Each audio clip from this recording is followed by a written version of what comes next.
Good afternoon. Good afternoon. I am Dr. Martha Garcia, the Superintendent President for Imperial Valley College, and I welcome all of you to IVC. Thank you very much for being here this afternoon. I'm especially excited to have our students who are interested in learning more about hemp, and if Imperial Valley College did eventually partner, it would be really to try to benefit the students and the community. So before I start, I would like to introduce our trustees that are here this afternoon. Trustee Mark Edney.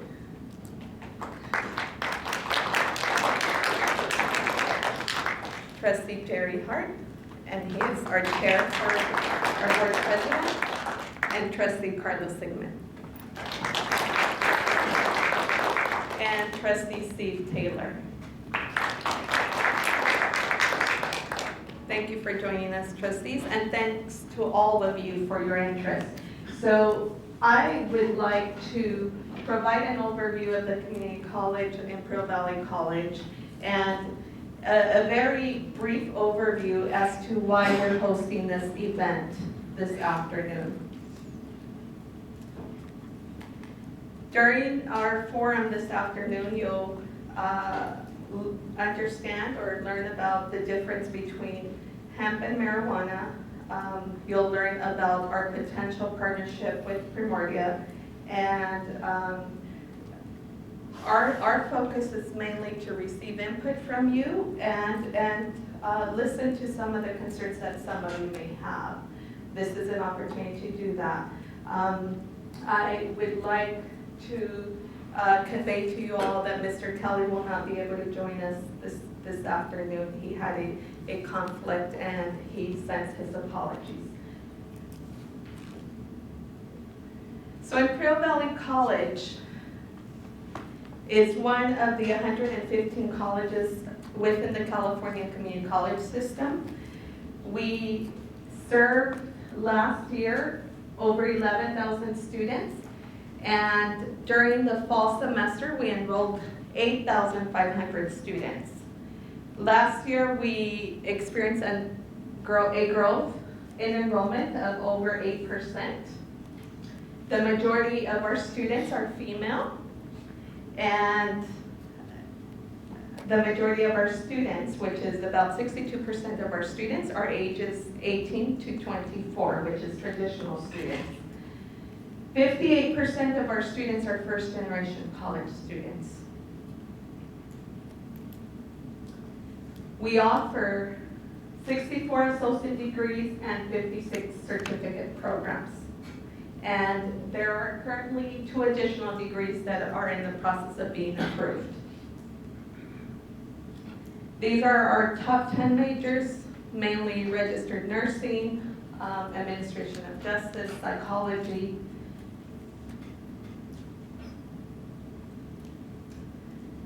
During the fall, we had 480 employees.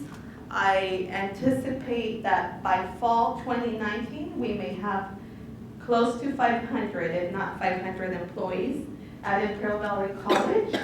The majority of our faculty are full-time faculty.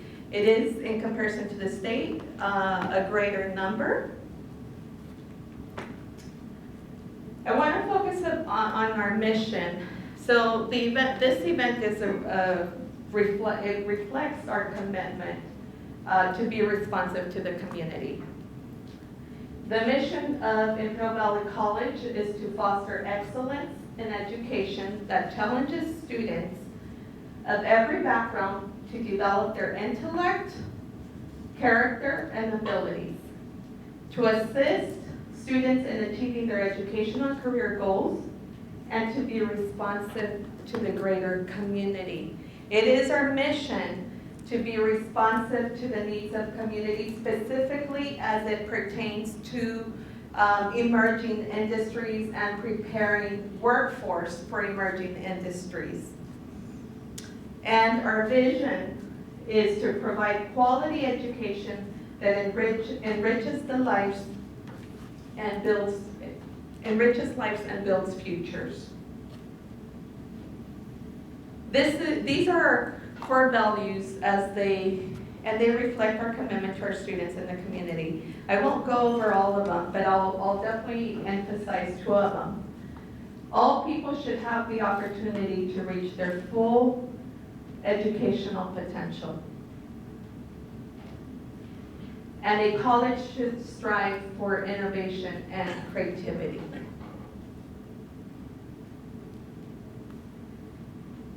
And I'll end with my purpose as the superintendent president of Imperial Valley College.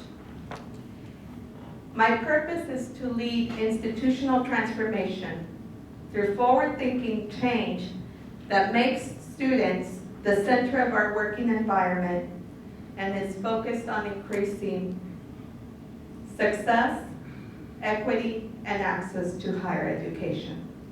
That is my purpose, is my commitment, and overall, I want to ensure that I do what's best for our community, first and foremost for our students, but do what's best for our community.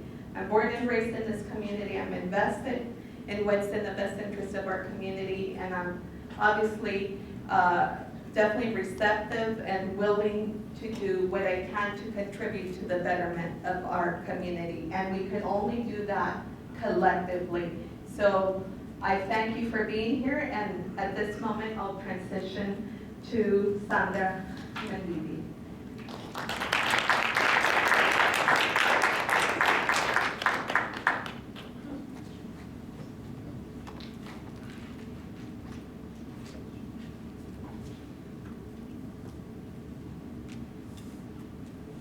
Well, hello, how are we doing? Good? Okay, so today I'm going to be speaking to you about, I'm going to be focusing mainly on industrial hemp simply because this is why we're here. I just need to clarify, I'm not a botanist, so I'm not going to go into the particulars of how to distinguish marijuana plant from an industrial hemp plant, okay?